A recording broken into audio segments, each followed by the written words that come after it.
5 orang kader, salah satu ormas, ternyata memiliki hubungan dengan Israel. Siapa mereka? Ayo kita saksikan di sini. Assalamualaikum teman-teman cerita Untungs. 5 tokoh ormas telah berkunjung ke Israel dan bertemu langsung dengan Presiden Israel di tengah dukungan konstitusi negara Indonesia terhadap Palestina. Apa ini sebuah strategi diplomatik Israel untuk mengambil simpati dunia?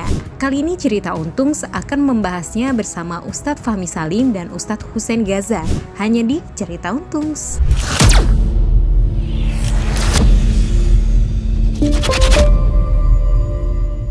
Assalamualaikum warahmatullahi wabarakatuh. Terima kasih untuk para pemirsa cerita Untungs ya yang setia memberikan masukan, kritik, saran atau juga mungkin secara aktif berdiskusi di kolom komen ya. Alhamdulillah kita bisa bertemu kembali dan kali ini kita akan membahas isu-isu yang biasanya mungkin mencuat ke permukaan dan kita mencoba untuk bertabayun dengan keadaan yang biar kita juga teredukasi sebenarnya keadaannya seperti apa ya. Belakangan ini sedang viral terungkap sebuah foto antara 5 orang kader salah satu ormas yang ternyata menjalin hubungan dengan Israel, gitu ya. Tanpa kemudian kita menyudutkan salah satu ormas tertentu yang kemudian juga mungkin banyak serangan ke beberapa institusi gitu. Ini tentunya juga mungkin dianggap adalah kader-kader yang nyeleneh gitu, karena ormas tersebut juga sudah klarifikasi gitu ya. Nah di sini sebenarnya kita mengundang semua elemen yang insya Allah mungkin bisa memberikan sudut pandangnya masing-masing ya. Bersama kami sudah ada Profesor Fahmi Salim. Ada Profesor Ustaz? Ahlan wa sahlan. Alhamdulillah. Doa, jadi doa. Doa. Banyak banget yang doain saya jadi profesor, jadi doktor. Alhamdulillah. Ya, Ustaz Fahmi Salim ini tentunya juga memiliki banyak data mengenai hubungan antara Indonesia dengan Israel yang nanti akan kita saksikan sama-sama, dan juga tanggapan dari Muhammad Hussein Gaza. Alhamdulillah ada di sini. Assalamualaikum. Waalaikumsalam warahmatullahi wabarakatuh. Mas Ari sehat. Yang juga alhamdulillah yang kemarin juga ikut komen juga di postingannya. Dan qadarullah hari ini semestinya kita juga mengundang Gus Fahru dari Nahdlatul Ulama dan juga MUI yang qadarullah berhalangan, dan insyaallah mungkin kita akan jalin perbincangan kita di hari berikutnya. Baiklah, kita akan mulai dengan tema yang sedang hangat nih. Dari Ustaz dulu nih sepertinya nih. 5 orang Indonesia yang kemudian tiba-tiba viral. Saya nggak tahu viral dari mana sebenarnya. Tiba viral, ternyata ini bukan sama orang Israel ya. Ibarat foto dengan Yahudi saya juga pernah gitu. Tapi langsung dengan presiden. Berarti bukan kaleng-kaleng gitu prosesnya gitu ya. Kalau menurut antum sendiri udah tahu itu atau baru tahu juga? Iya, baru tahu. Baru tahu juga. Dan yang memviralkan itu yang bersangkutan. Oh, itu diviralkan sendiri? Ya, kan di IG-nya sendiri. Ada IG-nya itu Zen Ma'arif itu. Kan dia yang menulis sendiri di situ. Yang memuat foto itu dan kemudian diberi capture. Foto yang sekarang beredar ramai itu kan dari unggahan IG-nya yang bersangkutan. Kemudian dia beri caption, keterangan, saya bukan demonstran yang suka berdemo di jalanan, tapi seorang filsuf agamawan. Jadi kita ingin menyelesaikan masalah konflik Palestina Israel itu bukan dengan cara demonstrasi, tapi dengan menyampaikan gagasan, kan begitu. Jadi kalau dibilang apakah ada kesengajaan memviralkan, ya yang bersangkutan memviralkan, menampakkan itu, tapi nggak tahu apakah pengunggahan itu ketika yang bersangkutan masih ada di Israel atau sudah pulang ke Indonesia. Tapi yang jelas ada ada tangkapan layar dari netizen, kalau nggak salah di Twitter itu, yang mengatakan bahwa tanggal 12 Juli yang bersangkutan masih ngisi kajian di Istiqlal. Kajian Ba'da Asar. Nah, itu kan yang kemudian ramai juga. Dan saya angkat di Instagram dan Twitter saya. Ya, jangan sampai ini kita terus kecolongan gitu ya. Jadi ini menurut saya puncak gunung es. Ya. Puncak gunung es. Kalau dulu tokoh Indonesia yang pelesiran diundang oleh NGO, kemudian ketemu dengan pejabat Israel, itu kan tokoh senior ya, tokoh papan atas, kira-kira begitu. Nah sekarang yang mereka mulai garap itu justru dari kalangan anak muda, ya usia-usia ya seusia Mas Hussein Gaza ini. Di bawah saya sedikit lah, karena ada beberapa orang di situ yang 2 orang yang kemudian saya kenal, atau 3 orang yang menjadi pengurus organisasi yang affiliate kepada Zionis ini, yang nama organisasinya itu Rahim, The Ibrahim Heritage Study Center for Peace. Ya, itu kebetulan adik kelas saya di Al-Azhar, dan saya kenal betul begitu? sepak terjangnya mereka di sana. Aktivitasnya, suka diskusi masalah apa. Memang ya ini sudah menjadi informasi umum, bukan rahasia lagi. Kalau rahasia umum kan aneh ya. Kok rahasia kok diumumkan? Udah bukan rahasia. Kalau semua orang angkatan saya dan yang di bawahnya itu pernah belajar di Al-Azhar, tahu ini aktivis-aktivis ini memang cenderung kepada kajian-kajian pemikiran liberal. Ya, jadi saya tidak aneh melihat sepak terjangnya setelah pulang ke Indonesia itu masih seperti itu, walaupun pakai cantelan, mohon maaf, sangat saya sayangkan, saya sangat sesalkan, menggunakan cantelan ormas Islam. Bahkan seperti kita baca kemarin beritanya ya, bahwa PBNU tegas meminta logo NU itu yang dicatut oleh mereka untuk mendirikan lembaga itu untuk diturunkan. Karena jelas di situ pakai nama lembaga otonom NU di bawah kepengurusan pimpinan wilayah, ya, yaitu lembaga Bahsul Masail. Nah, dulu mungkin di Kairo mereka dikenal sebagai aktivis Lakpesdam. Ya, kenapa saya bisa cerita begini kan karena saya mengalami masa-masa itu. Ya, nah tapi sekarang kemudian ya masih menggunakan model cara-cara begitu juga. Ini sangat disayangkan, disesalkan gitu. Waktu di sana dulu memang arahnya memang ada ada mau menyambungkan dengan Israel. Oh, nggak ada. Jadi begini, rata-rata yang mohon maaf ya, yang katakanlah yang mau berinisiatif ya, membuka diri kepada kelompok yang selama ini berseberangan dengan umat Islam, mainstream, ya bukan hanya Indonesia tapi dunia, dalam contoh misalnya apa, masalah Ahmadiyah, masalah Syiah, ya, kemudian masalah Zionisme Israel, itu kan diametra kan bertentangan dengan arus utama umat Islam, terutama ulama ya. Pasti yang akan melakukan pendekatan-pendekatan ke mereka itu justru ya dari kalangan kelompok Muslim yang kecil ini, tetapi berpandangan, katakan orang mengatakannya, kelompok mereka mengatakan kami ini berpikir terbuka, inklusif, progresif, ya, untuk berdialog dengan siapapun gitu. Iya. Ini kan uniknya begini. Kemarin kita berdengar ya statement dari Ketua PBNU ya, bahwa kecolongan nih dengan adanya mereka ini. Nah, kalau nggak salah ada juga kegiatan yang tadi Ustadz bilang ada ceramah juga di Istiqlal. Berarti kecolongan adalah PBNU dan Istiqlal. Iya, karena yang bersangkutan mungkin diundang atas nama pribadi, tetapi jadi pertanyaannya begini. Apakah mungkin kalau orang biasa, dia bukan aktivis sebuah ormas besar, bukan pengajar di tempat yang strategik gitu ya, apakah mungkin dia akan diundang ke negara yang saat ini tengah disoroti oleh seluruh dunia, bukan hanya umat Islam, bukan hanya negara-negara Islam, tapi oleh seluruh dunia, ya. Afrika Selatan seret dia ke Mahkamah Internasional, Brasil, ya, kemudian Spanyol, Norwegia, Irlandia, kemudian Bolivia, negara-negara Amerika Latin, ya, negara-negara Afrika dan Eropa termasuk juga, itu kan keras kepada Israel ini.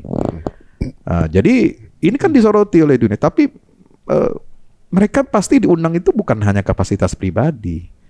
Ya, jadi memang betul-betul ini oknum memanfaatkan nama besar organisasi.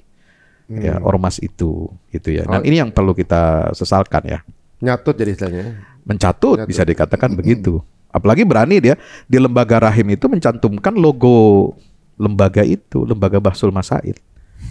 Ya. Dan yang bersangkutan juga pengajar di pendidikan kaderisasi ulama. Masjid Istiqlal, PKUMI. Ya, PKUMI ini setahu saya sepanjang pengamatan saya itu kan melakukan memang kerjasama dengan berbagai pihak. Ya termasuk ke Al-Azhar. Oke. Karena Al-Azhar kiblat ilmu pengetahuan Islam. Ya, keulamaan semua kiblatnya ke Al-Azhar.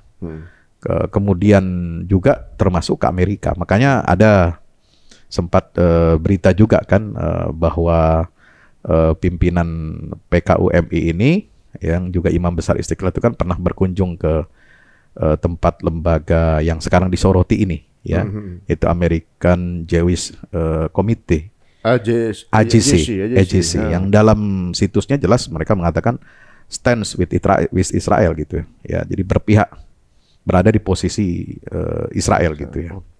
Ini kayaknya nanti kita lanjutkan lagi tuh, Prof. Makin ini kayaknya makin menegangkan ya bahwa Jadi makanya kenapa saya bilang ini puncak gunung es. Yang di bawah-bawah ini kan tadinya nggak kelihatan. Karena ada puncak begini, jadi rame, gonjang-ganjing, lalu kemudian orang melihat membongkar data-data. Termasuk kita nggak tahu tuh sebelumnya ini kok ada nama lembaga rahim, kok ada mereka mengkampanyekan Abrahamic religions, termasuk seminar kemarin dibatalkan di Istiqlal itu kan mengangkat tema itu. Oh ternyata mereka bukan hanya di Istiqlal maunya, pergi juga ke UIN yang lain, gitu ya. Berarti ini memang jaringan sudah cukup mengakar gitu, walaupun masih baru. Kan ya silakan Abraham Accord itu kan baru tahun 2020. Jadi ketika COVID itu, Amerika memperkenalkan program untuk normalisasi negara-negara Muslim Arab ya, termasuk Indonesia dengan Israel itu kan dengan paket Abraham Accord. Abraham Accord itu kesepakatan Abraham. Oh jadi bukan cuma Indonesia nih? Bukan cuma Indonesia. Tahun 2020 itu bulan Agustus Uni Emirat Arab tanda tangan. September itu Bahrain tanda tangan. Ya, kemudian bulan Oktober Sudan tanda tangan, Desember kerajaan Maroko tanda tangan. Bayangkan sudah mengantongi 4 negara dalam 1 tahun. Indonesia belum tapi kan? Indonesia belum. Kalau ini sukses dan itu mulai dipasarkan ke dunia internasional, makanya 2021 kalau kita lihat situsnya Rahim ini sebelum take down, saya nggak tahu take downnya apakah mereka men-take down sendiri atau hibernating aja. Atau itu. Itu 2021 Maret itu sudah berdiri di Indonesia lembaga ini. Dan diresmikan oleh Duta Besar Israel di Singapura. Diresminya di Singapura? Iya, enggak secara daring. Secara online. Secara daring. Iya. Nah, 2021, 2022 itu dikampanyekan, kan 2023 hampir kan itu kan sudah jadi rahasia umum. Bahkan seorang diplomat senior Kemlu, saya dapat bocoran dari beliau, itu mengatakan hampir juga Arab Saudi ikut masuk ke dalam program itu, tanda tangan. Belum. Tetapi didahului oleh serangan Hamas. Nah nanti beliau mungkin bisa cerita.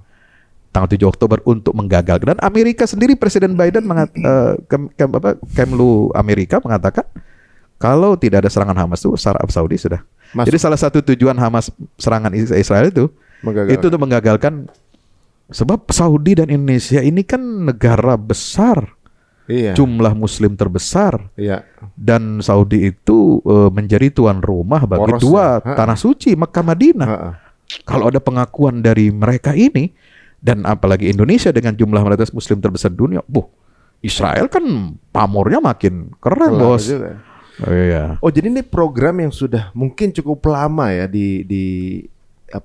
coba dijalankan. Iya. Tapi ini berarti belum dapat kesuksesan di sini. Belum sukses ya maksudnya? Iya, belum sukses. Karena ini lagi proses tapi belum akad gitu jatuhnya. Belum akad. Karena sudah tahun 2021 ketika ini semakin panas, Abraham Accord itu kemudian mereka para pemegang kebijakan dan pusat-pusat studi, biasanya kan begini, Amerika itu kan ya, ini hebatnya negara maju ya, negara besar. Jadi setiap kebijakan polisi negara itu selalu di backup oleh pusat-pusat studi dan kajian, ya, think tank. Itu juga mempromosikan apa? Bahwa di bawah Abraham Accord ini harus dipromosikan bagaimana mengontrol kawasan Timur Tengah ini. Ya, Israel itu diberi mandat ya, dengan apa? Dengan memperkenalkan apa yang disebut dengan Abraham religion. Ad-Dinul Ibrahimi atau Ad-Diyana Al-Ibrahimiyah. Yang di Timur Tengah sempat gaduh. Kenapa? Karena pasca 2020 itu diperkenalkan, sehingga bulan Februari 2021 ada respon dari ulama dunia, International Union of Muslim Scholars, yang membuat konferensi internasional secara daring yang dihadiri oleh ulama dari 18 negara. Itu mengeluarkan bayan yang menolak konsep ide penyatuan 3 agama menjadi Abraham religion. Kenapa? Karena kalau saya baca dari tulisannya seorang wartawan senior Republika, ya Ikhwanul Kiram Masruri, Masruri itu mengatakan bahwa konsep Abraham religion ini adalah untuk tujuannya politik, membentuk suatu negara konfederasi yang menyatukan bangsa-bangsa di Timur Tengah, yaitu Arab dan Yahudi, di bawah satu komando negara Israel.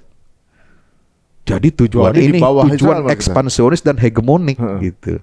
Jadi payungnya normalisasi politik, budaya, ekonomi, tapi ujungnya adalah penyatuan 3 agama. Dan itu lalu kemudian direspons oleh Syekh Al-Azhar. Kan Syekh Al-Azhar baru kemarin datang. November 2021, dia ceramah di depan forum ulang tahun ya, berdirinya Rumah Keluarga Mesir, Baitul A'ilal Misriyah, mengatakan saya tegas menolak ide penyatuan 3 agama ini. Mentah lagi. Mentah. Ulama dunia sudah bersuara. Dia bilang apa? Ini ide absurd, ide mustahil, ingin memaksakan keyakinan, padahal Allah tidak menghendaki demikian, karena Allah menginginkan biarkan kebebasan orang itu untuk memilih, ya. Kemudian ini adalah sebuah proyek politik, ya. Nah, begitu. Nah, sebelum kita lanjutkan nih, Ustaz, kita akan bergeser dulu ke Syekh Husain nih ya. Tadi barusan kita dengar ya, sebenarnya ternyata faktanya data banget yang keluar dari antum nih ya. Saya nggak nyangka kalau ternyata itu, saya pikir kelihayan netizen untuk lihat sejarah apa istilahnya, data online kalau kita ada riwayat istilahnya anak netizen bang itu jejak digital. Kok bisa nemu gitu ya jejak digitalnya, dan ternyata antum udah mengetahui ada gerakan ini ternyata ini. Nah, ini luar biasa nih. Sekarang kalau saya sendiri nih kan sebagai orang yang tinggal di Gaza, lembaga-lembaga apapun yang pro Palestina, antum pasti aware dong. Iya. Nah, Rahim ini antum udah pernah belum? Enggak pernah dengar. Jadi sudah dipastikan tidak berpihak pada. Dia tidak mendunia. Pertama, ini lembaga-lembaga Indonesia sebetulnya. Lembaga Indonesia. Saya juga ingin melengkapi ya. Tadi Ustadz Fahmi, tidak hanya dia itu mencatut logo NU, bahkan ada videonya. Dia upload di YouTube-nya loh. Zainal Ma'arif ini upload di YouTube-nya. Dia lagi berbicara dengan bahasa Inggris, menggunakan bahasa Inggris di depan ya orang-orang Yahudi itu kan, ada orang Muslim juga situ. Dengan bangga dia mengatakan konsepnya itu kan, dan dia mengatakan bahwa ya saya ini dari ormas terbesar di Indonesia. Sebutkan nama dia, namanya itu di depan. Ini bukan ini bukan dari netizen. Ini postingan dia juga di YouTube. Saya lihat semalam di YouTube itu. Saya pikir kehebatan netizen. Dan bilang, saya tambahin, Kak, saya ingin menormalisasi. Jadi sudah melangkah lebih jauh daripada, makanya wajar dong Ketua Umum PBNU marah. Ya, jadi begini. Kan nggak dapat mandat. Begini, Sari. Saya di Gaza ini kan kuliahnya kan syariah. Iya. S1 di Islamic University of Gaza. Setelahnya saya kuliah lagi diploma. Jurusannya unik. Ya. Jurusannya Asy'un al-Israiliyah. Kalau bahasa Inggrisnya itu Israeli versi itu ya. Urusan keisraelan. Ya, yang saya bilang saya pernah mempelajari Israel itu dari berbagai dimensi kan. Sejarah, budaya, politik, sosial, ekonomi, finansial sampai militernya. Dan memang ketika saya mempelajari masalah Israel dan propaganda medianya, itu disebutkan oleh dosen kami sana itu, di antara cara mereka itu membangun narasi pihak mereka itu dengan menyasar akademisi. Ya mereka programnya gitu. Program seperti itu. Jadi Saya selalu katakan di banyak forum ketika saya ngisi kajian, saya bilang kalau perang fisik itu mungkin di Gaza, tapi perang narasi itu di seluruh dunia itu medannya. Jadi paralel mereka nih. Iya pastilah. Dan kalau perang fisik itu korbannya jelas meninggal terbunuh. Kalau perang narasi ini ya mohon maaf ya, inilah korban-korbannya. Merasa wah ini kita kayak ada kemungkinan nih kita bisa menjadi penengah nih. Oke, kita ada celah untuk masuk nih. Memang dibuat dikondisikan seperti itu, oleh Israel. Dan hampir semua statement negara-negara Islam, tanda kutip ya, yang akhirnya mengikat normalisasi dengan Israel, itu mereka melakukan normalisasi itu dengan narasi yang sama. Niatnya bagus. Kami ini melakukan normalisasi untuk Palestina, karena kami ingin perjuangan Palestina lebih dalam, agar kami bisa memediasi gitu kan. Sama itu narasinya. Tapi yang terjadi mereka semakin tenggelam ketika sudah berhubungan diplomatik. Bukannya mereka yang mendominasi, akhirnya mereka malah diwarnai oleh Israel. Akhirnya mereka yang akhirnya menjauh dari Palestina. Mereka akhirnya yang malah skeptis terhadap Palestina. Niat awal mereka keren sih. Wow, kita ingin demi Palestina. Tapi nggak taunya malah yang terjebak ke sana. Ya, ketika 7 Oktober terjadi, genosida terjadi, lihat apa peran mereka yang sudah punya hubungan dengan Israel itu apa. Maka hati-hati. Di Indonesia pun gitu kan, yang lagi beredar ya. Di mana-mana kalau antum melihat beberapa tokoh-tokoh nasional Indonesia ketika mereka bicara normalisasi, persis seperti narasinya. Kita ini harus menjadi memediasi Israel Palestina dan nggak bisa kita lakukan kalau kita tidak melakukan normalisasi. Jadi sebenarnya mereka ini terjebak apa tertipu gitu atau sudah tahu itu program itu sebenarnya? Kalau menurut antum? Nah, kalau menurut saya seperti statement dari Gurunda Bakhtiar Nasir, mereka ini korban framing. Israel tuh memframing mereka gitu loh. Jadi kayak gimana? Mohon maaf ya analoginya ya. Kayak ayam dikasih beras masuk kandang itu kan. Nah gitu loh. Masuk kandang udah di framing, dibuat jadi alat propaganda. Tuh kan, wahai dunia lihat nih, Indonesia saja negara muslim terbesar itu ikut sama kita loh, ini duduk bareng. Artinya kita nggak ada masalah, gitu ya. Itulah pesan yang ingin sampaikan kurang lebih ya oleh pihak Israel. Oh jadi dipakai untuk mungkin ada niat baik, tapi kemudian Israel itu kan ya dia licik. Pengalaman mereka bukan orang baru. Jadi kayak kancil jadi ya. Jadi gitu. Itu dimanfaatkan oleh mereka untuk memframing. Bahkan mungkin juga bisa begini. Kenapa nih yang dipilih kok kader ormas Islam? Satu, Indonesia terkenal religiusnya. Yang kedua, pengikut ormas Islam itu banyak, menguasai opini dari ormas ini, itu berarti dianggap sudah mewakili representasi Muslim Indonesia. Artinya kan rugi dong. Kita mau niatkan dialog, menyampaikan gagasan, walaupun itu keliru juga, ya salah alamat dong. Dia bukan pengambil kebijakan, tapi kan ruginya berkali-kali lipat mudorotnya itu.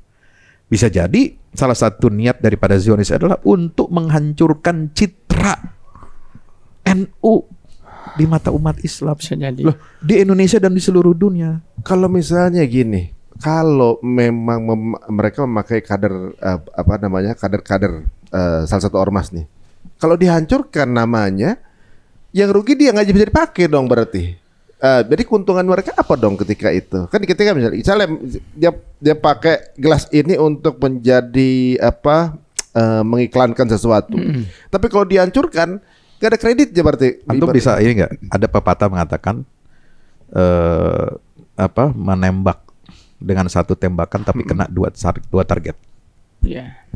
Ya, melempar dengan satu batu. Bahasa kita itu sekali dayung 2-3 pulau terlampaui. Melempar satu batu kena dua orang Yahudi. Dua burung lah kira-kira begitu. Jadi di satu sisi maksudnya 2 tentara Yahudi ya, di satu sisi satu tujuannya adalah untuk mengambil simpati dunia bahwa ini ada teman kita muslim yang mau berdialog, berdamai, anti kekerasan, anti konflik, anti perang. Tapi di sisi lain juga dia pengen menghancurkan memang organisasi itu. Nah, ini saya agak sedikit ini Prof ya, ada seriusannya. Kalau dia ingin menjadikan profil ini sebagai pencitraan, kenapa enggak yang levelnya tinggi?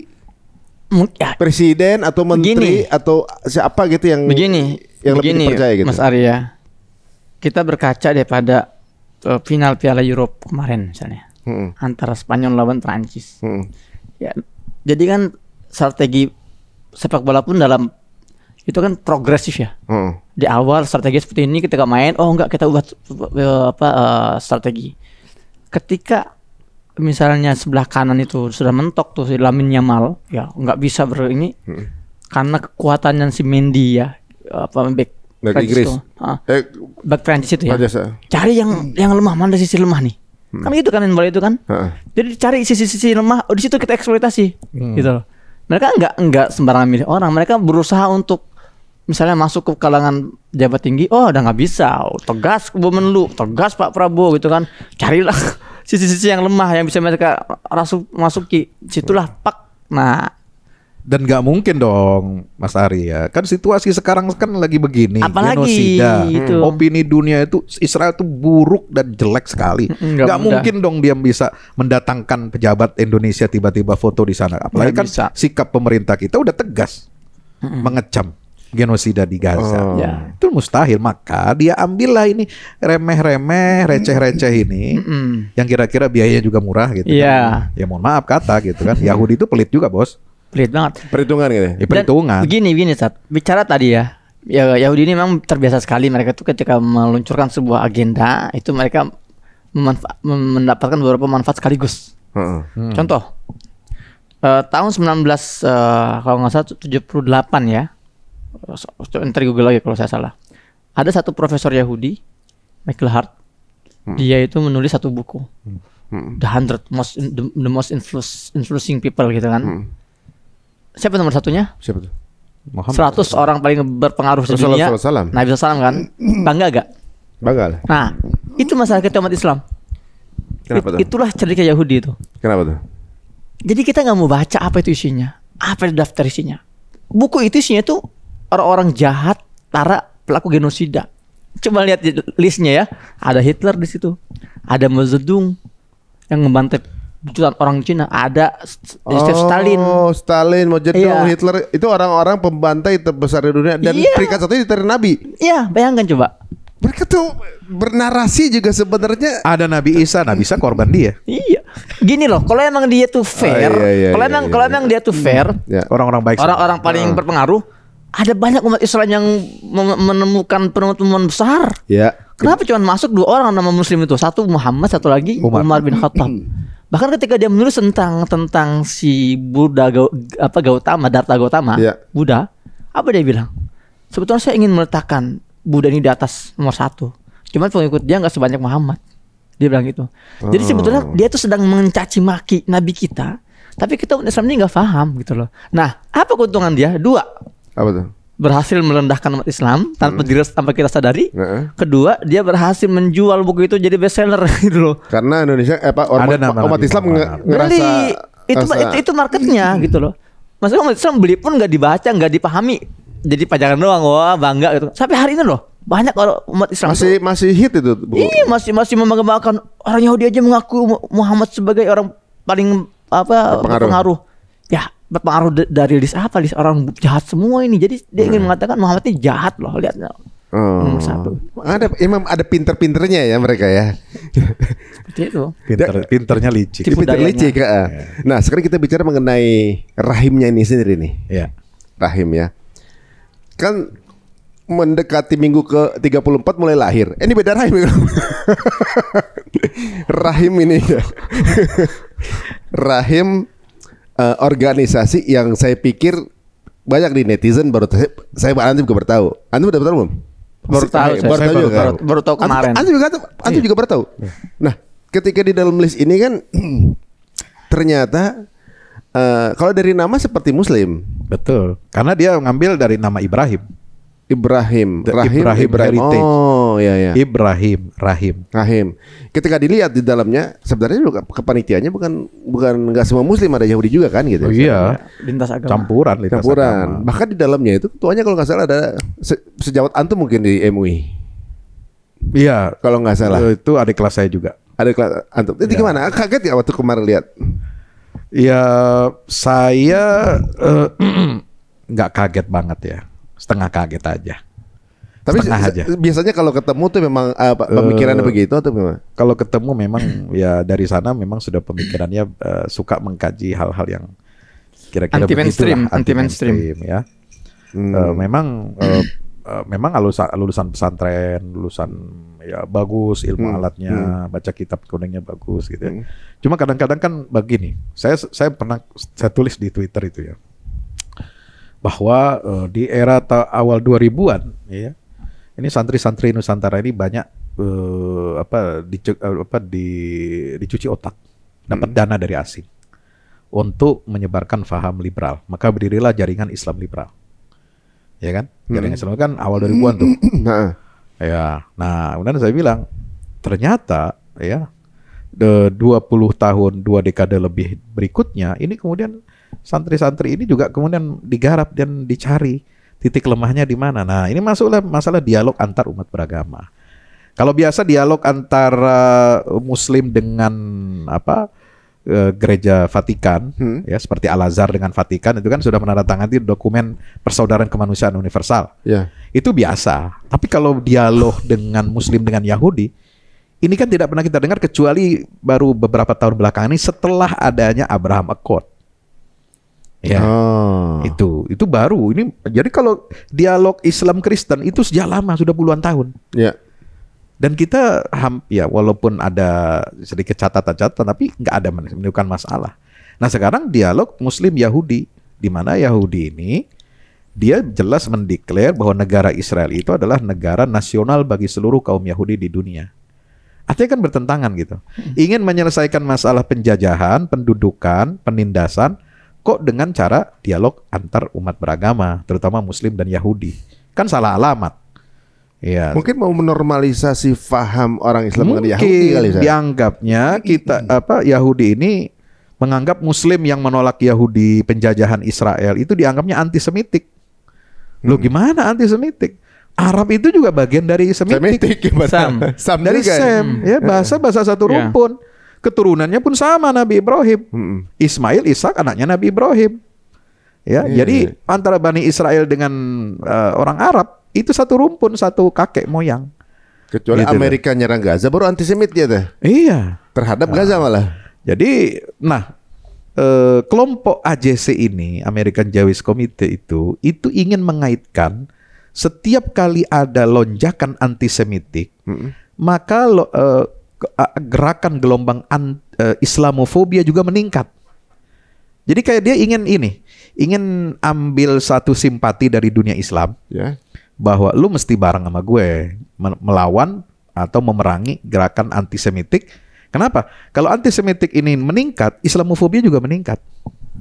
Seolah-olah begitu. Makanya sekarang kamu harus gandengan tangan sama kita nih untuk memerangi baik yang antisemitik maupun Islamofobia. Seolah-olah ya kita ini sepertinya satu geng dengan mereka gitu. Padahal beda. Gitu ya. Oh jadi sebenarnya ada pihak-pihak yang berusaha untuk menyamakan narasi ya, seolah-olah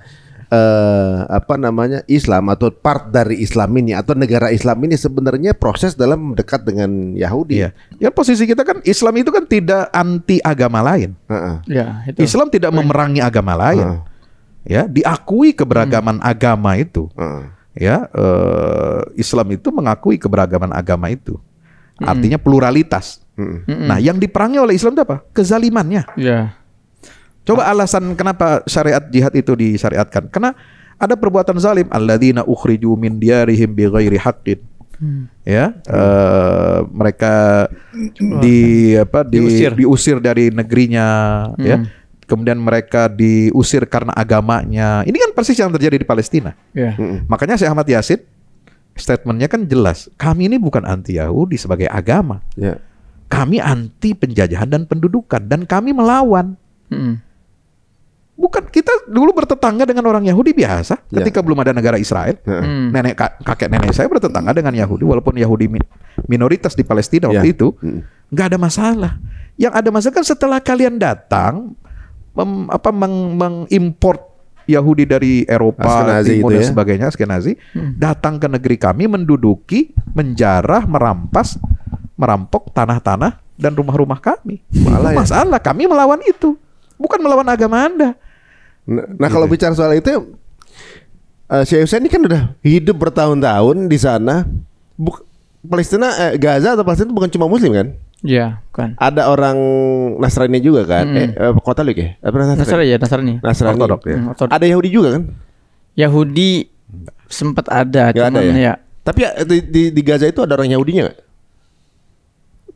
Atau 12 tahun di sana saya pernah ya beberapa kali ketemu orang Yahudi, tapi itu tidak sebagai warga sipil, bahkan sebagai aktivis kemanusiaan. Ada yang sebagai dosen Yahudi ngajar di kampus kami itu ada. Iya, maksudnya juga nggak dibunuh juga di situ. Enggak. Gini. Saya bantu untuk meluruskan ya beberapa persepsi yang keliru. Ketika kita mengatakan misalnya isu Palestina adalah isu agama, yang orang pahami itu isu agama ini konflik antara dua agama musuh-musuhan. Enggak. Konflik agama itu bukan artinya, isu agama itu bukan artinya kita ada perang antara Yahudi dan Islam di sana. Tapi isu agama memang motivasi kita itu tidak bisa lepas dari agama. Yeah. Tapi di dalam prakteknya di lapangan nggak ada istilah orang-orang Gaza yang memusuhi orang Yahudi itu.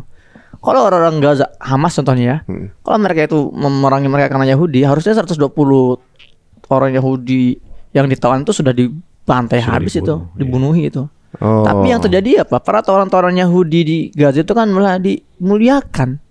Yang meninggal justru karena EDF juga ya. Karena EDF yang nyerang sendiri. Tapi kalau untuk bahkan ya kita lihat ya sampai anjing Yahudi pun diperawat oleh para pejuang-pejuang Gaza itu loh. Itu pesan kami itu tidak memerangi agama kalian. Kami nggak masalah kalian tuh Yahudi atau tapi yang kami perangi ini adalah tentara-tentara itu tuh yang membawa tank-tank baja. Itu yang kami bunuh-bunuh itu gitu. Kalau untuk sipil yang tidak punya kekuatan ngapain kita bunuh? Tapi kalau dianggap isu agama, sebenarnya ngangkat isu agama justru Israelnya kan, karena mengambil tanah itu ngerasa dia pemiliknya kan? Ya gitu. Betul. Karena di kitab mereka bilang ya gue yang punya, lah kan itu kita perlu. Iya. Harus maksa, kita harus percaya banget sih gitu kan? Iya makanya. Giliran kita bilang isu agama kita nggak boleh, karena mereka sendiri yang nggak boleh. Benar. Waduh, gimana? Nah, disitulah masuk ya bahwa ada konflik nuansa agama juga. Kenapa? Karena negara Zionis ini, penjajah ini, agresor ini, dia mendasarkan semua tindakan dan kebijakan politiknya untuk menyingkirkan warga Palestina, umat Islam dan umat Kristen. Itu juga pakai landasan kitab suci. Jangan salah. Itu. Mereka sekarang apa? Semua pendiri Israel dan semua Perdana Menteri Israel dari awal dia berdiri tahun 14 sampai sekarang mengatakan apa? Kami tidak ada nilainya negara Israel ini kalau tidak ada kuil Salomon itu. Kuil 3 inilah yang kami ingin bangun di atas tanah Masjidil Aqsa sekarang, di atas bukit Masjidil Aqsa di situ yang bukit Moria itu. Ya, mereka bertekadnya apa? Ingin membangun kembali kuil ketiga yang diruntuhkan di awal abad pertama Masehi. Berarti dia yang punya niat isu agama dong? Iya dong. Dia yang ngangkat berarti sebenarnya ikut isu agama. Dia sangat agamis. Nama negaranya aja pakai nama Nabi Yakub. Israel itu kan julukan untuk Nabi Yakub. Iya, betul. Iya. Mereka melandaskan semua pakai kitab sucinya. Nah, sekarang kita kembali kepada 5 orang tadi. Ya 5 orang tadi, kemudian ternyata terbuka lah ada satu gerakan yang namanya Rahim Foundation ini gitu ya. Saya sendiri belum baca ya karena di sosial media lagi rame gitu. Kemudian ada kayak susunan organisasi atau segala macam gitu, halnya itu struktur organisasi. Nah sebenarnya yang disasar oleh mereka gitu, sebenarnya targetnya itu ngapain aja sih? Kalau kemarin kan katanya sempat ada kajian gitu ya, sempat ada kajian yang terjadi gitu. Nah, kemudian kalau nggak salah dengar tuh dibantah oleh Masjid Istiqlal kalau nggak salah ada kajian itu gitu. Nah, yang disasar ini kan sebenarnya bukan nama-nama kecil ya untuk dunia keagamaan di Indonesia kan, satu ormas besar, masjid terbesar di Indonesia gitu yang disasar. Nggak kaleng-kaleng gitu ibaratnya. Misalnya ada satu perusahaan baru masuk. Untuk bisa sampai ke atas butuh waktu. Ketika dari tahun 2020 masuk udah sampai ke akses ini, mereka berarti bisa dibilang cepat juga pergerakannya nih. Yeah. Apa yang mendasari itu kira-kira? 2021 sampai 2024 cuma 3 tahun. Tapi mereka bekerja efektif. Kenapa? Tidak begitu banyak dipublikasikan ya ke luar. Jadi kerja-kerja apa? advokasi, kerja edukasi, kuliah-kuliah Zoom, ya, online. Itu ada namanya lintas kebudayaan, LKLB, lintas keagamaan dan lintas budaya. Itu masuk dari situ. Ya, kemudian masuk lagi melalui pintu namanya moderasi beragama. Ini kan cocok dengan slogan Kemenak misalnya ya, dicari-carilah itu. Nah, kemudian ada payung kerjasamanya dengan kedutaan Amerika. Iya. Oh, kedutaan Amerika juga ada di sini. Yang menyelenggarakan acara kemarin yang dibatalkan itu kan Voice of Istiqlal. Voice of Istiqlal ternyata affiliate-nya American Space melalui kedutaan besar Amerika di Jakarta. Mungkin awalnya hanya memberikan kursus, ya, kursus-kursus gitu ya, bahasa, kursus kebudayaan, cross culture gitu ya, lintas budaya gitu kan. Tapi kemudian sayap inilah yang mengundang dan bekerja sama dengan AJC itu, sehingga adalah si Ari Gordon itu datang. Dan sudah 2 kali kalau tidak salah. Pernah bulan Mei dan sekarang. Oh, gitu. Ini bukan sekali ini. Yang dibatalin ini? Iya. Cuma kita aja kedua itu belum aware. Karena belum ada kunjungan ini kan. Ini kan pemicu kan ada kunjungan nih. Jadi kunjungan ini, lalu kemudian ke bawah kita lihat profilnya, profilingnya ini yang berkunjung, dia pengurus ormas, ya. Dia bawa nama lembaga, lembaga ormas itu.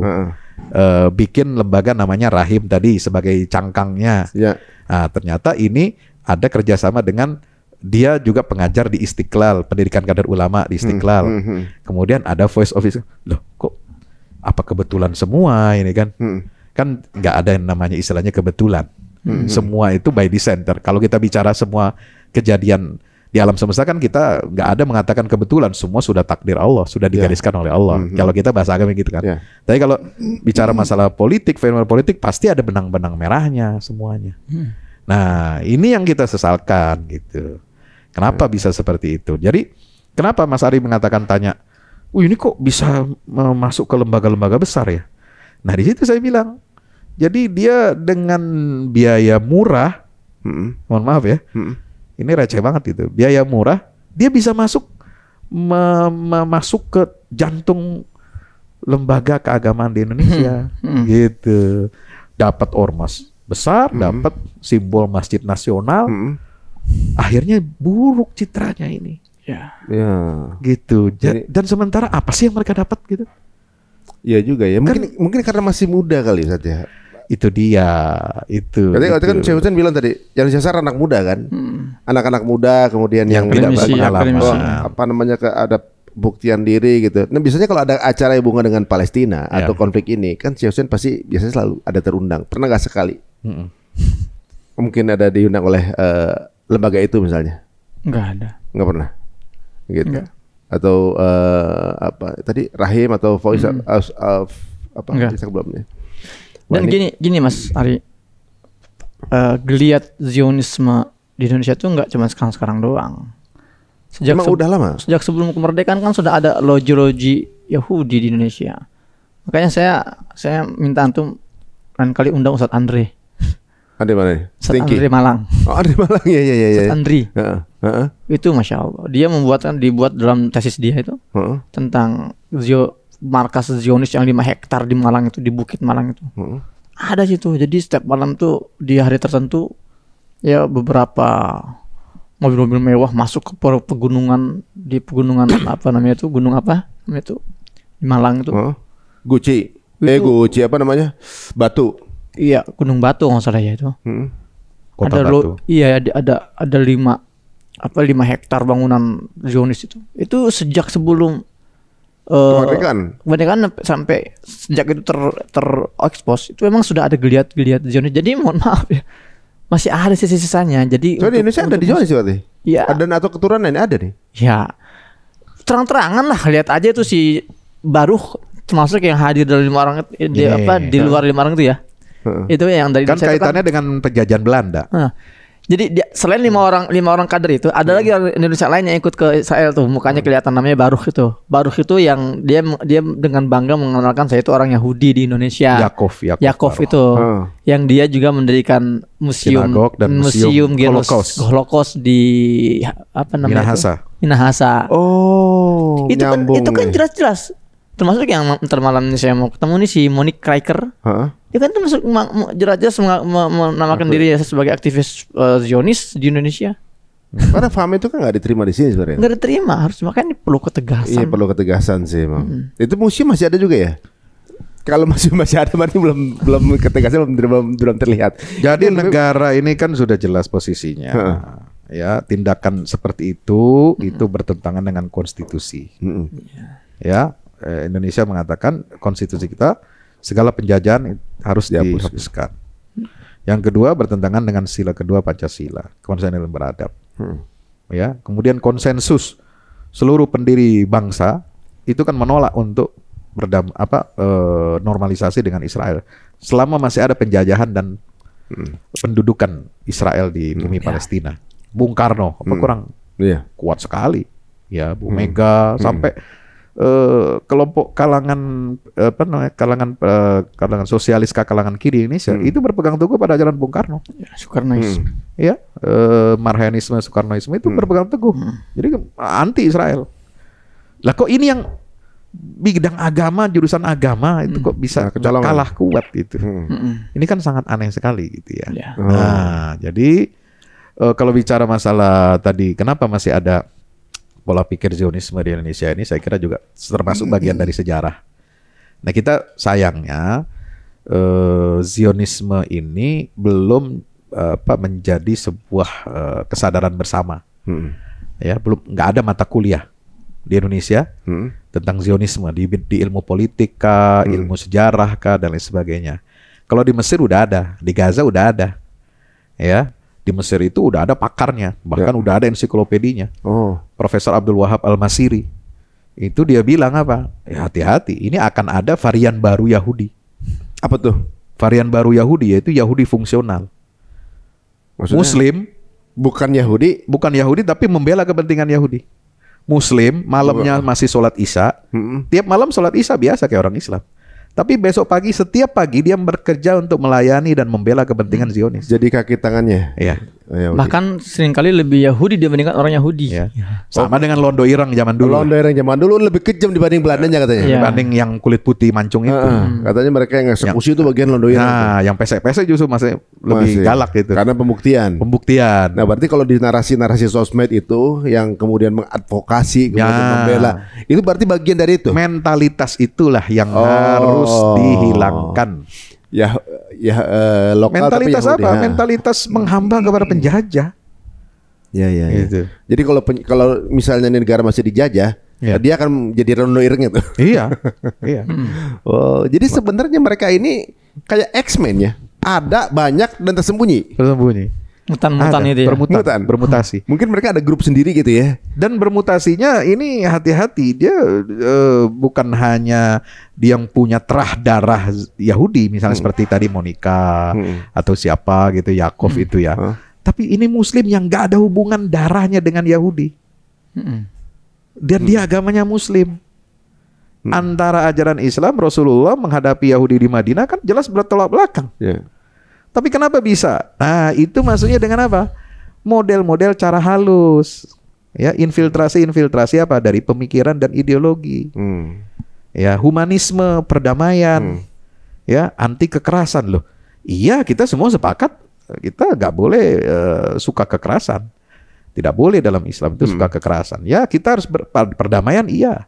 Tapi kita lihat sekarang ini yang mengajak kita berdamai, ini apakah dia negara yang memang anti kekerasan atau dia melakukan kekerasan itu sendiri?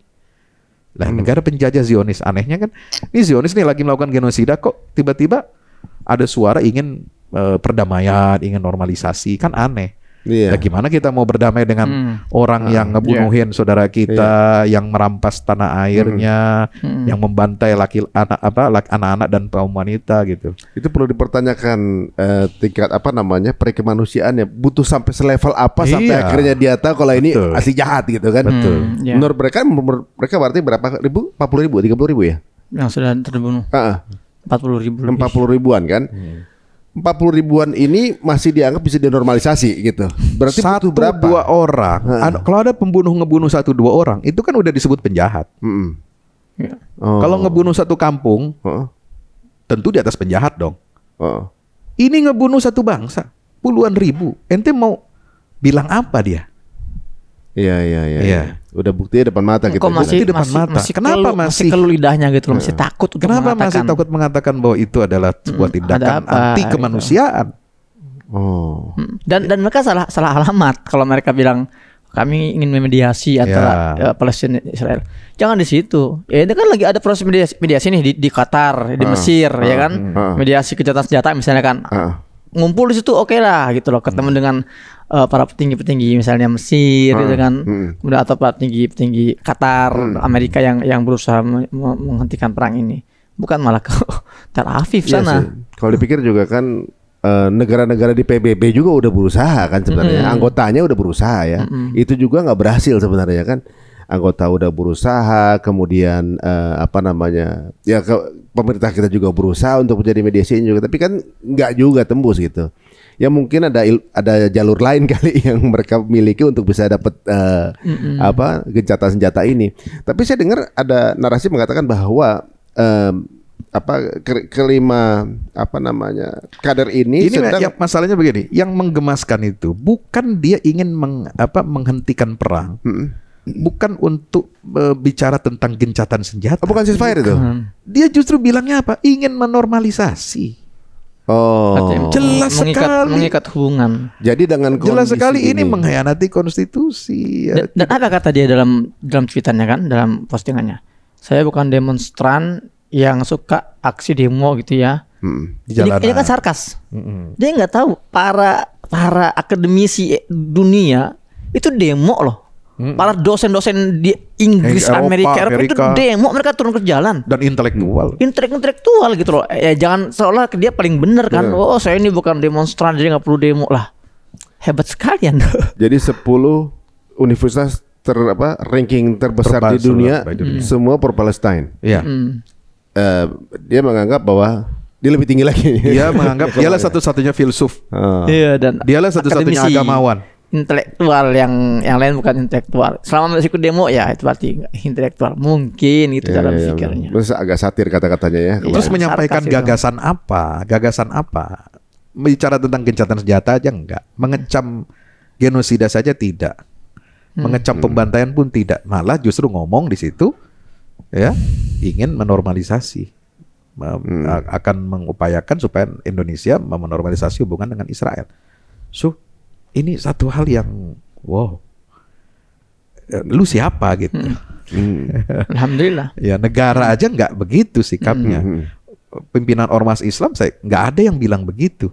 Kok lu mendeklarasikan begitu tuh apa gitu? Saya dengar kalau nggak salah kan mereka kesana karena meneruskan langkah Gus Dur seniornya. Katanya kan. Benar. Nah, itu masalahnya nyatut nama-nama Gus Dur segala lagi.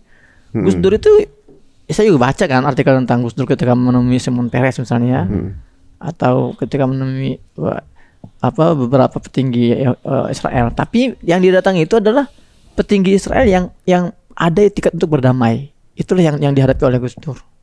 Dia kalau ketemu seperti Netanyahu atau Ariel Sharon nggak akan Gus Dur juga mau ketemu, karena mereka ini orang-orang yang jelas menunjukkan etikat buruknya ingin membantai gitu loh. Dia mengatasnamakan Gus Dur itu artinya sedang merendahkan almarhum. Berarti dicatat banyak ya. Dan waktu itu Shimon Peres berjanji kan di depan Gus Dur dan yang lain tokoh-tokoh dunia Islam waktu itu kan akan ada solusi 2 negara. Sekarang setelah Abraham Accord ya itu nggak ada namanya solusi 2 negara. Hanya one state yaitu Israel. Semua harus menyatu di bawah komando Israel. Buat sebuah konfederasi politik ya, kita normalisasi Arab, Yahudi, jadi damai, ya tidak ada lagi bicara tentang Palestina. Jadi kalau solusi negara Palestina tidak ada. Itu menurut Zionis sendiri sekarang. Beda banget sama yang zaman Gus Dur dulu pengen mempengaruhi. Itu masih ada kata-kata solusi dua negara. Sekarang udah nggak ada itu. Jadi kalau saya lihat Amerika ngomong nggak ada solusi dua negara, Zionis Netanyahu juga nggak ada solusi dua negara, bos. nggak ada narasi itu. Nggak ada. Terus Anda mau membela Palestina apa di situ? Nah itu dia polisi. Aneh bin ajaib. Menarik ya, maksudnya mungkin ada satu sudut pandang yang kita dari angle mana saja nggak ketemu ya. Nggak ketemu ya. Tapi satu hal yang juga perlu kita mention di sini, ya. Kalau saya pribadi nih ya, saya juga ketika dihadirkan di studio TV One 1 saya bilang terima kasih kepada kalian berlima ini. Kita berterima kasih karena. Kenapa gitu?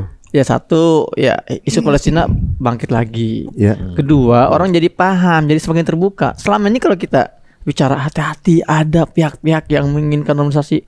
Kadang kalau kata-kata ada orang nggak percaya. Sekarang dibuktikan langsung, tek. Nah ini loh orang-orangnya loh. Ya malah dibuka maksudnya. Iya kan? Iya. Oh, jadi iya, mereka seperti keluar dari area abu-abu. Selama ini mereka bersembunyi. Inilah bukti-buktinya ada kan? Jadi ini adalah edukasi buat semua bahwa hati-hati, jangan sampai kalian jadi korban-korban selanjutnya gitu. Oh, jadi ada yang Dan saya senang ada bukti nyata empiris bahwa Israel itu sudah terkucilkan di dunia ini.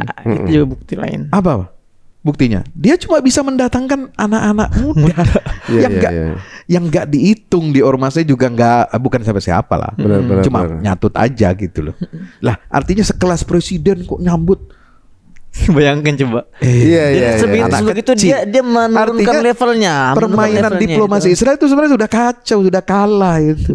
Udah nggak dipercaya oleh pemimpin-pemimpin dunia yang dia bisa datangkan untuk membela kepentingan Zionis itu apa? Anak-anak kecil. Ya. Ini diplomasi apa? Kalah tuh Israel itu.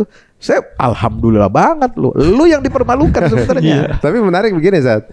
Dulu sepertinya kayak di dunia bisnis bisa ada hubungan dengan mereka itu kebanggaan. IPO didanai mereka gitu kan, terkenal.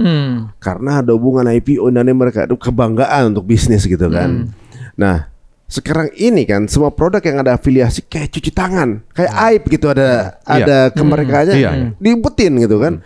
Diumpetin untuk biar nggak ketahuan kalau ada hubungan mereka gitu. Yang ada produknya tersangkut dengan boykot, pakainya influencer mungkin yang ekonomis lah gitu, yang masih mau gitu kan. Masuk nih barang. Apa? Masuk nih barang. Masuk barang. Ini gak ada lagi yang nongol di sini jadi. Bicara boykot. Iya. Udah gitu, apa namanya? Sekarang begitu juga. Siapa aja yang kemudian disinyalir atau cuma diduga, semuanya pada banyak bukan masih. Semuanya langsung merasa bahwa enggak ada hubungan dengan Israel. Seperti memang lagi dikucilkan. Ya kan kata hadis, kalau kita lihat flashback ya, hadis Nabi mengatakan kan begitu kan, sampai batu ya, pohon aja nggak mau, ya deket-deket sama Yahudi, bahkan bilang, ini ada Yahudi ngumpet di belakang gue nih, ngotor-ngotorin gue aja, lo ambil deh, ciduk deh, gitu kan, itu kan bahasa hadis lo itu. Iya. Jadi kalau bahasa kitanya, kalau kita bahasanya bahasa Sunda atau bahasa Betawi itu dilepehin. Ya dimuntahin. Nggak mau ada orang dekat-dekat sama dia gitu. Nah ini kan kenapa? Karena ulahnya sendiri. Karena ulah mereka yang merasa superior, lebih di atas dari bangsa lain. Ya, merasa hebat.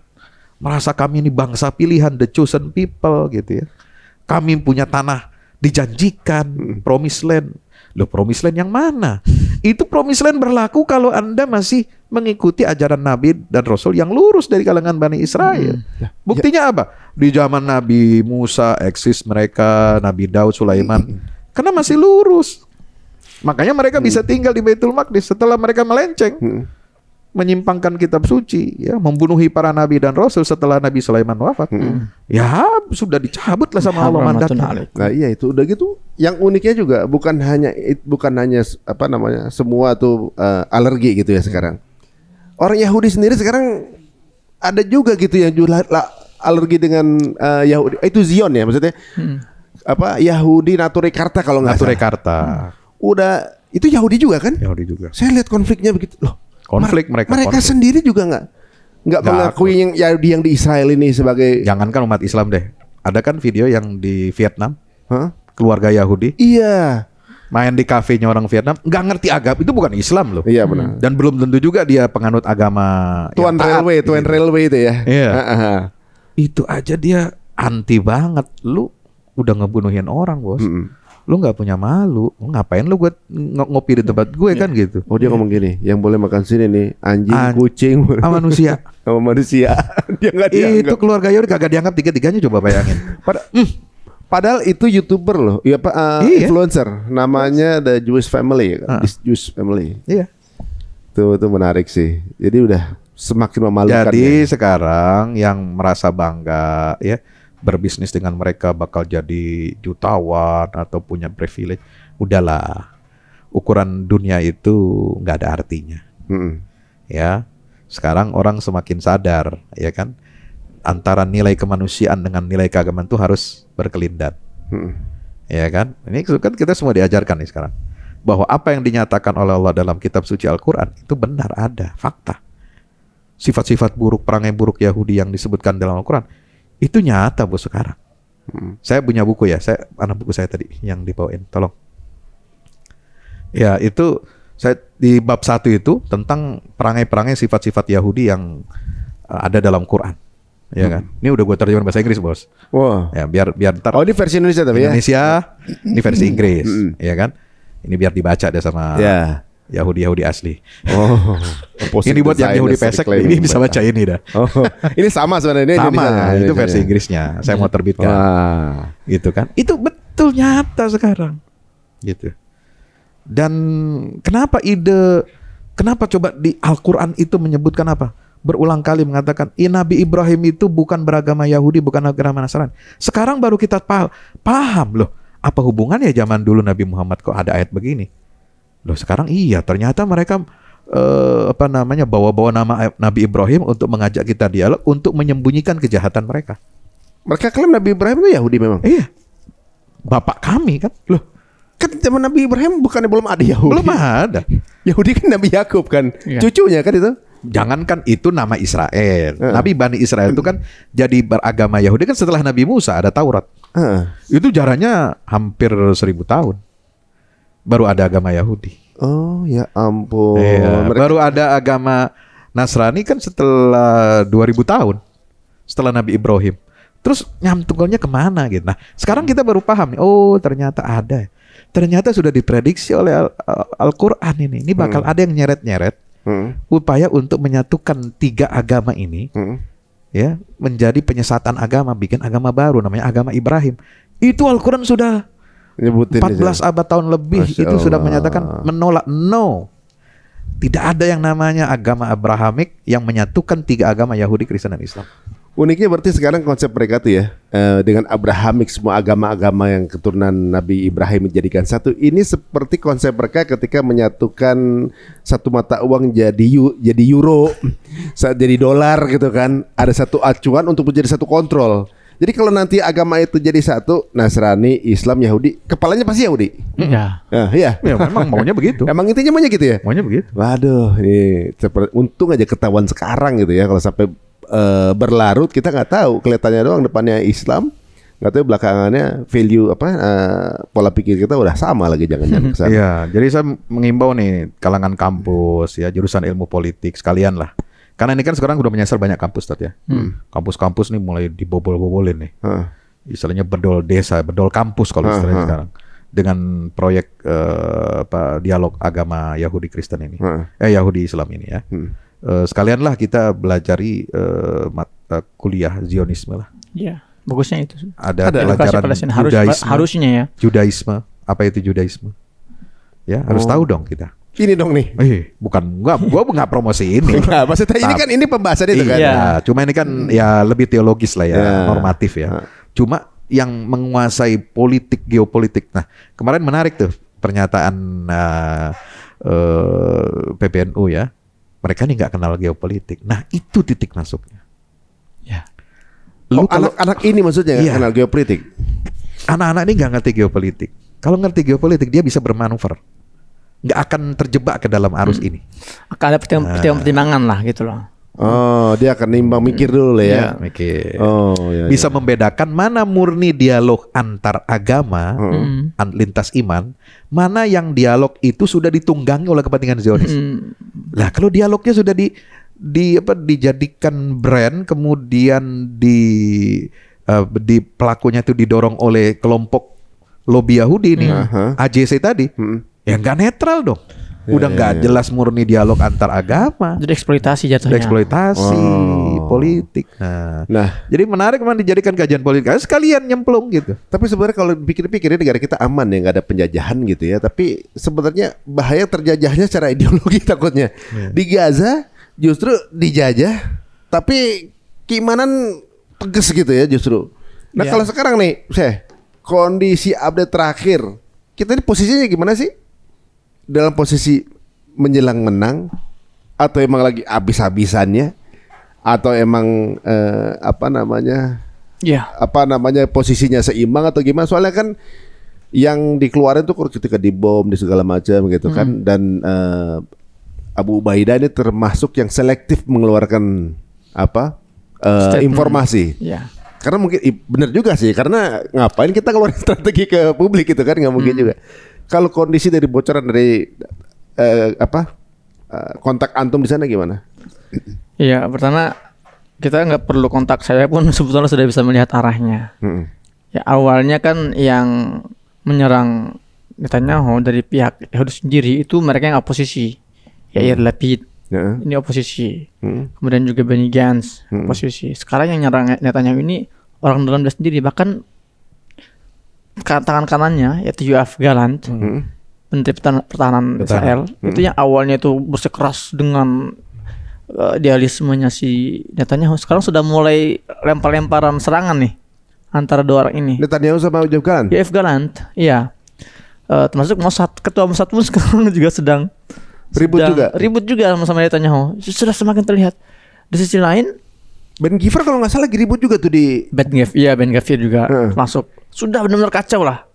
Makanya sekarang tuh kalau ngelihat dari pidatonya si Netanyahu 2 hari lalu ya, setelah pembantaian di Mawasi, jadi di Mawasi ini ada satu lokasi Khan Yunis di Khan Yunis pantai itu yang dianggap paling aman. Maka orang itu banyak berlomba-lomba mendirikan tenda situ. Dikirim 8 bom tuh Jedam itu.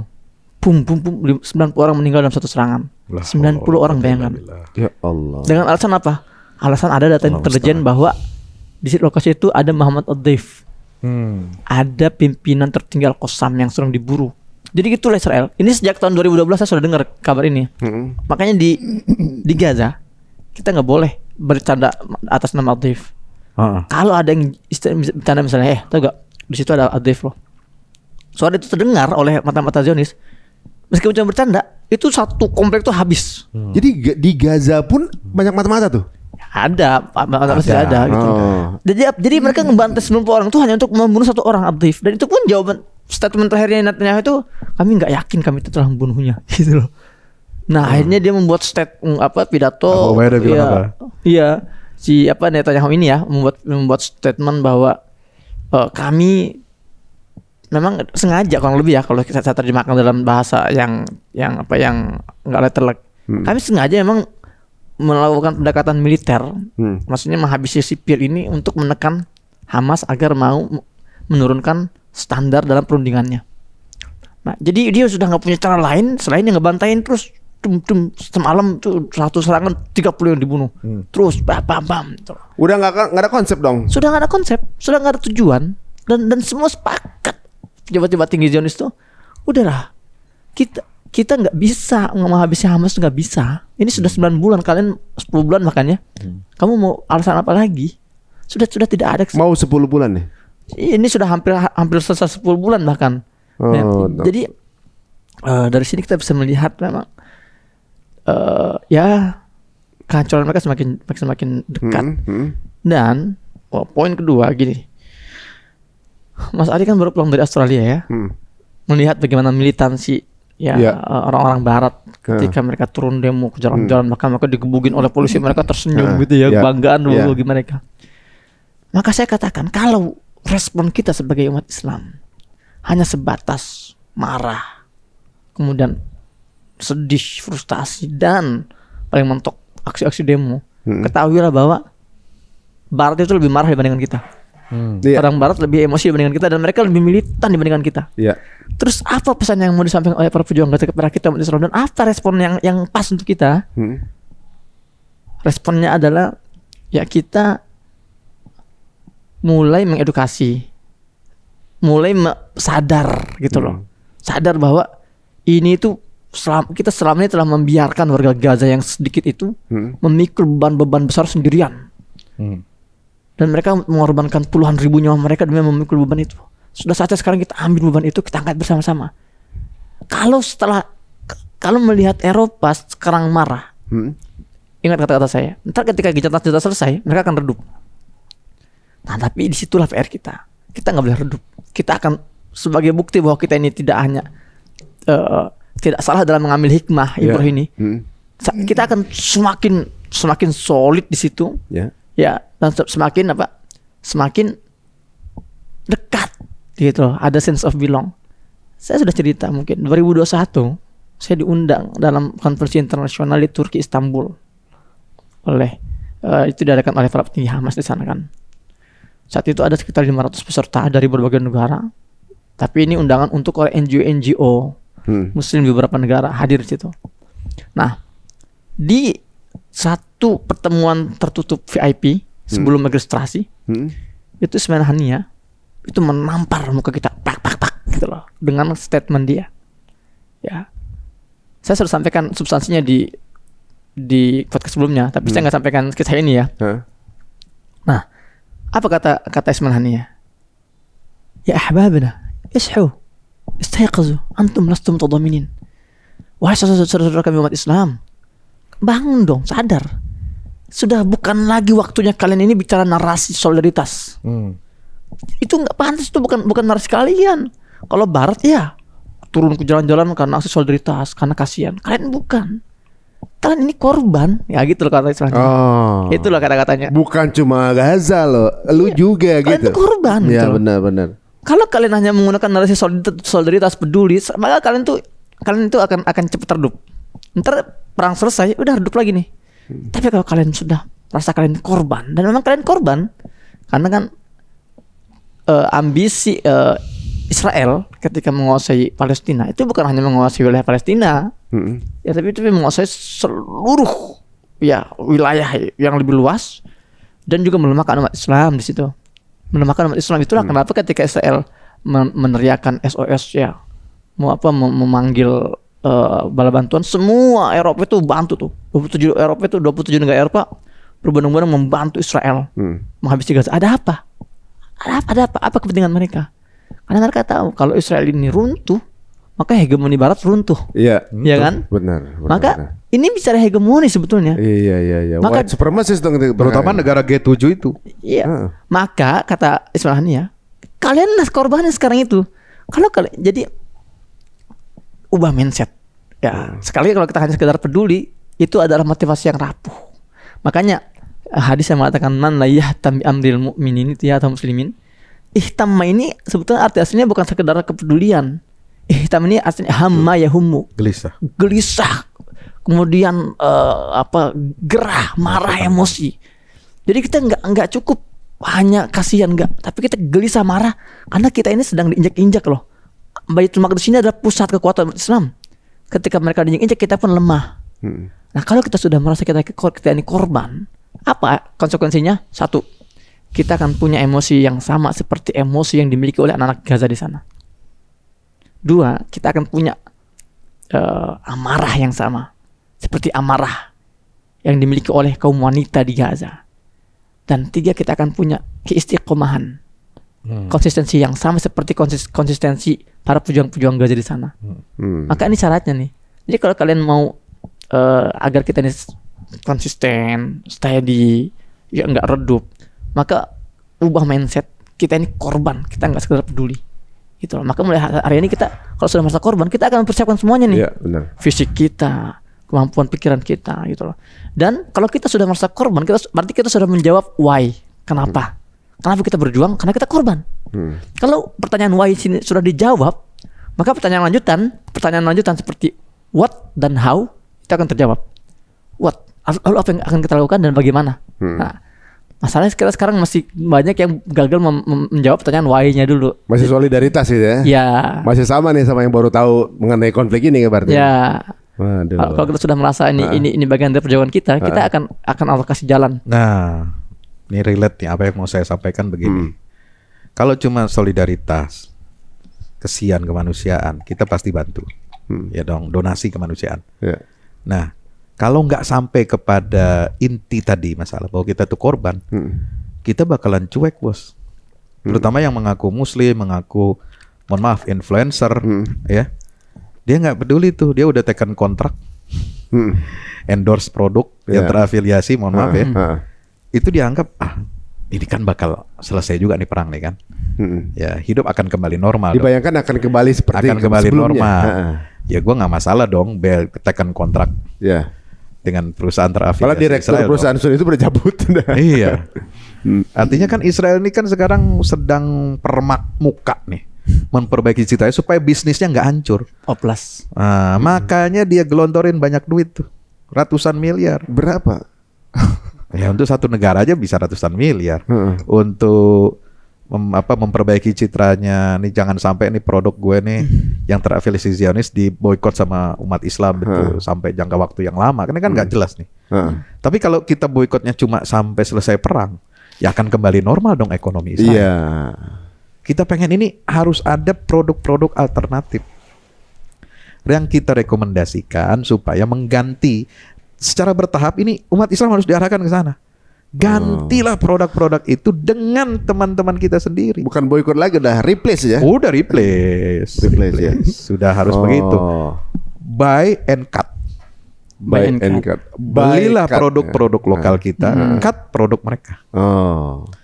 Tanpa kita harus ngomong boikot rame-rame, nggak usah. Iya. Harus ke sana. Iya, benar. Dan gini Stat, izin Stat ya.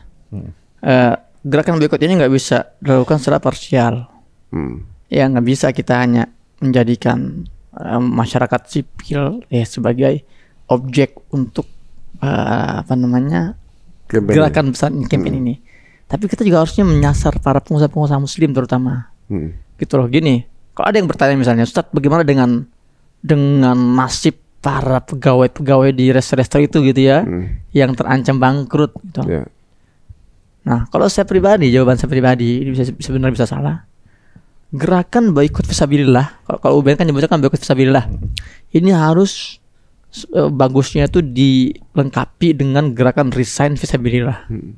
Ya kan, jadi orang-orang yang sudah merasa wah ini saya nggak mau jadi bagian dalam fisabilillah.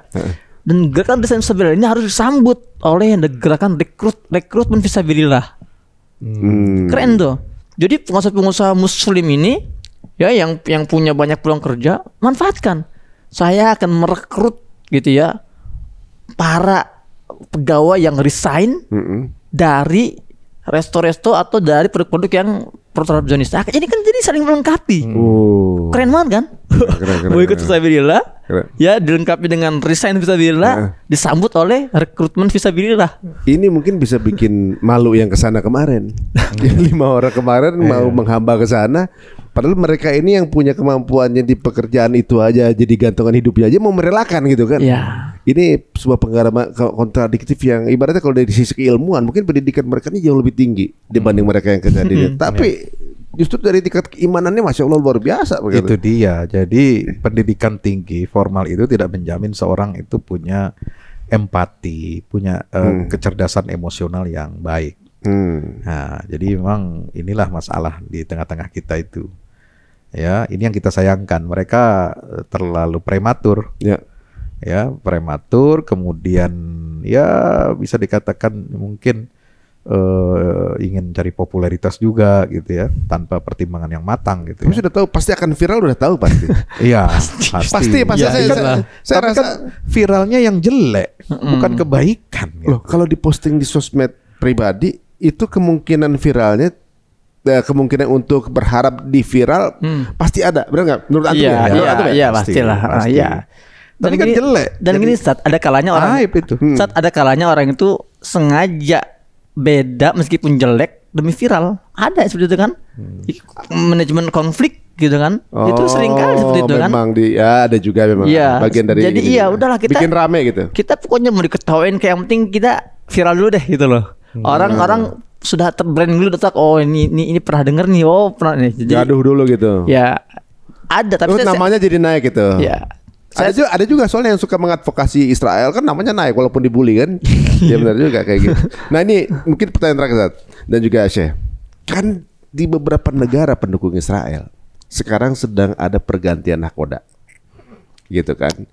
Di Inggris, Streimer kalau salah ya, di Rishi Sunak diganti beliau, kemudian ada kemungkinan besar Prancis ganti juga. Ganti. Sekarang yang menang pemilu kan partai kiri sosialis yang pro Palestina. Oh begitu malah? Iya. Oh si Macron nggak lanjut? Udah enggak lanjut.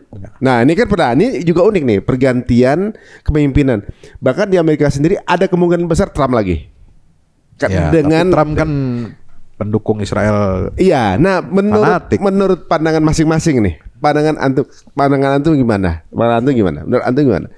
Ini kan ganti semua nih, diganti nahkoda. Apakah pada saat mereka memimpin, kemudian akan cari muka? Udah pasti kerjaan orang yang baru menjabat itu cari muka. Itu pasti kerjaan pertamanya. Berbeda dengan sebelumnya. Benar. Dan itu kan yang mereka kampanyekan.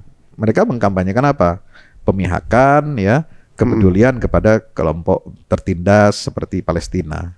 Jadi inilah blessing in disguise. Ini yang tidak diduga oleh Israel. Tidak diduga dalam artian tidak bisa diprediksi dijadikan sebagai sebuah kapitalisasi untuk kemenangan opini propaganda mereka. Ternyata negara-negara besar yang selama ini lekat sebagai negara pendukung Israel itu desakan arus massa opini massa mereka itu menghendaki jangan sampai kami bayar pajak ke negara kemudian digunakan untuk mendukung Israel. Itu udah berubah itu. Jadi luar biasa ini perkembangan terbaru ini. People's power ya. Iya. Jadi hancur semua citra Israel itu. Jadi mereka nggak nyangka ngapain perang dekat pemilu gitu ya. Karena dianggapnya perang ini mungkin selesai 2 bulan, 3 bulan. Sekarang ternyata sampai selesai pemilu di negara-negara besar, CS-nya diganti. CS-nya diganti. Tapi kan Keir Starmer itu termasuk yang pro Yahudi. Memang, tapi anggota-anggota parlemennya yang memilih mereka ini kebanyakan pro Palestina. Karena nggak suka sama kebijakan Rishi Sunak. Dianggapnya seperti itu. Bagaimana dengan Donald Trump? Dulunya kan dia meresmikan Yerusalem juga. Betul. Ya kalau Donald Trump sih kita tahulah Amerika ini agak susah karena cengkraman Yahudi Zionis ini sudah sangat kuat, ya. Jadi siapapun penggantinya itu pasti sudah di bawah hegemoni lobi Yahudi. Nah, cuma bedanya nanti apakah dia lebih mengedepankan isu kemanusiaan atau dia pakai hard power atau soft power gitu aja. Jadi dia pasti pemimpin baru pasti akan pencitraan. Cuma pencitraannya mau ke Zionis atau ke publik gitu. Nah, kalau antum sendiri gimana? Antum udah pernah kan ngeliatin itu zamannya Trump berkuasa, antum masih di sana kan kemarin kan? Apakah kemudian kalau dia menjabat akan ada perbedaan gitu atau gimana? Kalau saya menggunakan bahasa orang Gaza ya, salah seorang karikaturnya itu ketika Trump diganti oleh Joe Biden ya, saat itu kan, itu apa? Tulisannya gini, masih gerobak yang sama, hanya ganti masih gerobak dan keledai yang sama. Hanya ganti masinis doang gitu loh. Ya masih tetap keledai juga kan. Jadi gini, kalau saya pribadi ya saya nggak pernah berharap bahwa pembebasan Baitul Maqdis ini dipengaruhi oleh mereka enggak. Karena Allah sudah menjelaskan ya dalam narasinya itu jelas sekali bahwa sifat yang akan mengembalikan Baitul Maqdis itu 2, 1 ibadan lana, 2 uli basin syadid. Itu akan datang dari hamba Allah, ibadan lana, Abdullah kurang lebih gitu ya. Kemudian mereka yang punya kekuatan, uli basin syadid itu yang tangguh. Jadi ketika Allah menjelaskan sifat ini, Allah sebetulnya sedang open recruitment pada kita hari ini sedang dibahas. Kalau kalian mau menjadi bagian dalam pembebasan Baitul Maqdis seperti yang sudah terjadi, kalian harus memenuhi 2 target ini. Jadilah hamba Allah yang baik. Kedua, jadilah hamba Allah yang punya kekuatan, ketangguhan. Nah, jadi kita nggak bisa bergantung pada mereka. Oke lah, nanti akan ada drama-drama politik lainnya, tapi kita nggak usah terlalu fokus di sananya. Kita fokus self improvement. Maka saya katakan respon terbaik kita melihat peristiwa genosida ini, kita harus improve diri kita sendiri. Selama ini kan kita kan terbuka mata kita, ternyata kita ini banyak lupanya, kita ini lalai, kita ini berdosa, kita sudah bermaksiat, kita lemah ternyata loh. Maka mulai saat ini kita persiapkan diri kita. Kalau kita mau masuk dalam pembebasan tahap kedua, ya weda jawadu akhirati, ya maka jadilah ibadah libatin syadid itu. Nah, kedua saya ingin menutup ya statement saya dengan satu hadis. Saya nggak akan baca hadis seluruhnya, cuman awalnya doang penggalannya. Saya mau tadaburi hadis tentang Maimunah, Ustaz, yang sangat viral sekali, tentang seorang pembantu hamba sahaya perempuan sahabiyah datang ke Nabi membahas tentang Baitul Maqdis. Ini hadis ada dalam Musnad Imam Ahmad. Qalat ya Nabi Allah aftina fi Baitul Maqdis. Ya Allah, berikanlah kami fatwa instruksi tentang Baitul Maqdis. Yang unik, saat itu Baitul Maqdis itu bukan tema-tema ringan. Itu saat Baitul Maqdis Palestina saat itu ketika Nabi masih hidup, itu sedang menjadi hotspot geopolitik dunia internasional. Sedang jadi perebutan 2 adidaya, Persia dan Romawi. Ya, tapi kok dibahas oleh seorang pembantu perempuan? Apa yang motivasi perempuan ini? Kalau ibu-ibu sekarang pembantu ya, ibu-ibu lah pada umumnya ya, nggak akan ada bahas misalnya ketemu di pasar tradisional beli sayur, membahasnya misalnya masalah Ukraina lawan Rusia. Nggak ada. Ibu-ibu hari ini membahasnya apa? Torik 2 bulan haji. Nah, itu levelnya kan, ya kan? Nah, iya. Tapi kok ada seorang pembantu perempuan datang ke Nabi minta fatwa instruksi tentang Baitul Maqdis, tentang tema berat yang dibahas oleh orang besar. Ada apa itu? Menurut Profesor Dr. Abdul Fattah Al-Waisi, ketika saya bertemu langsung diskusi tentang hadis ini, apa dia bilang?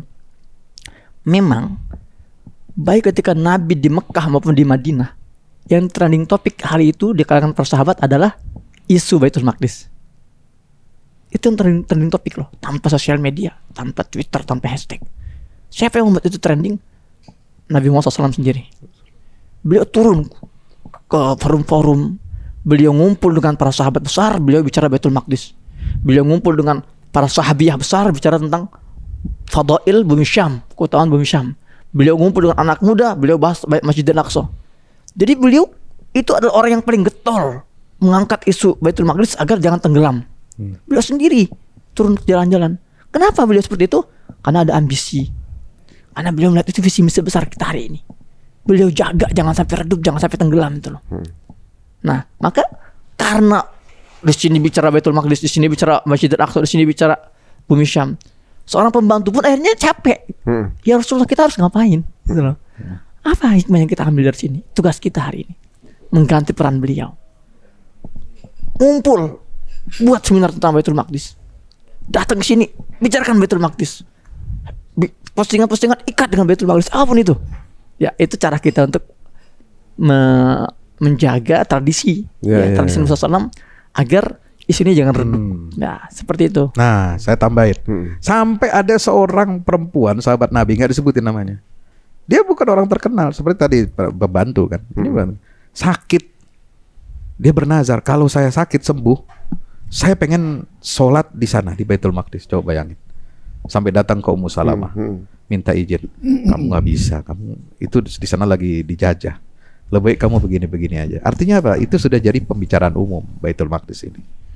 Nah, ditambah lagi kalau kita bicara geopolitik dalam Al-Quran, ya, kalau tadi kan ada himbauan beliau, jangan kita mengandalkan orang di luar, ya, tapi kita juga perlu melihat ya latar belakang turunnya surat Ar-Rum, Bani Israel, itu kan ada pergantian kekuasaan.